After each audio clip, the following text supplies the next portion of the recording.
Asante sana former vice. Si tumpigie makofi mazuri jameni. Thank you very very much for joining us and coming. Mimi askofu nataka tu nikuambie mambo machache mawili tu. Jambo la kwanza nataka kuna kitabu kinachoitwa Numbers 6:23 verses 22, 23 and 24. That may the Lord make his face shine upon you. Amen. Read those words. You cannot make it without God on your side. Andamana na Mungu. Hakuna njia nyingine. Even don't bother to look back. Wewe endelea kuangalia mbele, because that is why God has called you. The second thing in the book of James, let us continue being compassionate and helping those that are there, that need us. You know, sometimes we ask, and I would want you to do this. Most churches ukienda uwaulize, can you give me the list or the names of the widows in your church? Hawana. Ukiwauliza, who are the orphans in your church? They don't have. And the Bible is explicit. Inazungumzia juu ya the widows and the orphans. And what you are doing is the real gospel of Christ. Gospel ya Kristo sio kujenga tu maofisi na kununua. It is that one. And really, I want to congratulate you. May God walk with you. I am glad. I have been in my heart crying for one thing. Where are your fathers? I am so happy to see the blessings have followed you. And you know the meaning of that. So we want to wish you well with mom. Oh, may God bless you. We congratulate you. May all go well. Now I want to say, niseme tu mambo mawili. Katika kitabu cha Isaia, kuna mfalme ambaye alikuwa anaitwa Uzia.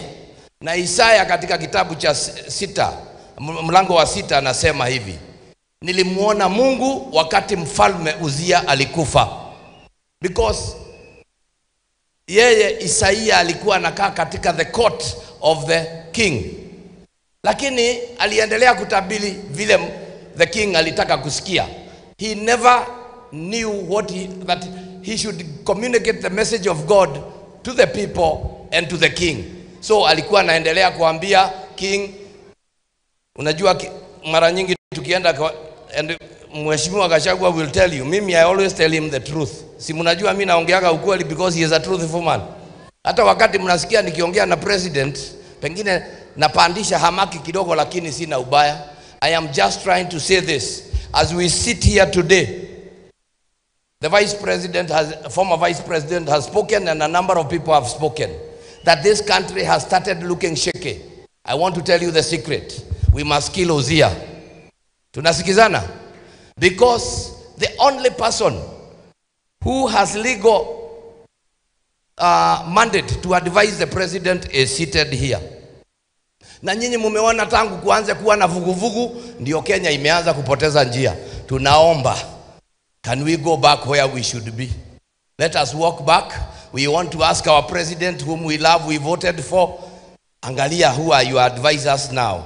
Pengine Gachagua alikaa kidogo akaondoka, mrudishe mahali pake, Kenya irudi mahali ilipo. Na tunapoongea juu ya mlima, kwa sababu mimi ni mtoto wa mlima, ningetaka niseme hapa, nobody should waste their time trying to use anybody else in this community. This is our leader. Negua kana tigua. Huyu ndiye kiongozi ama tuna mwingine?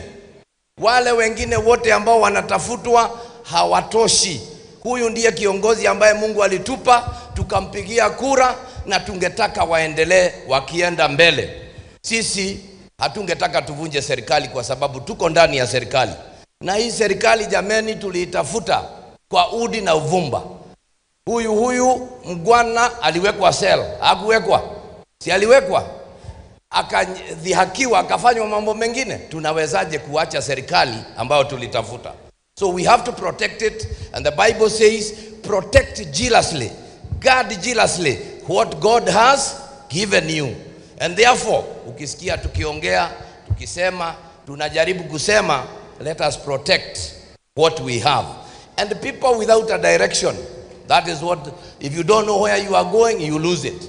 We are solidly behind our deputy president and the president, and the success of Dr. William Samoei Ruto is hinged upon us supporting our deputy president, ambaye ni Rigathi Gachagua, ambaye ni mtoto wa hapa, and he has no apologies to make for being born in a village called Wamunyoro in Mathira.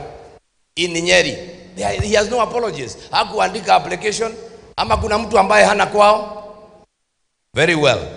Ningetaka nimuite Ngaruya kabla ya kumuita Deputy President, ni waombe msimame turuke kidogo ndio tujitayarishe.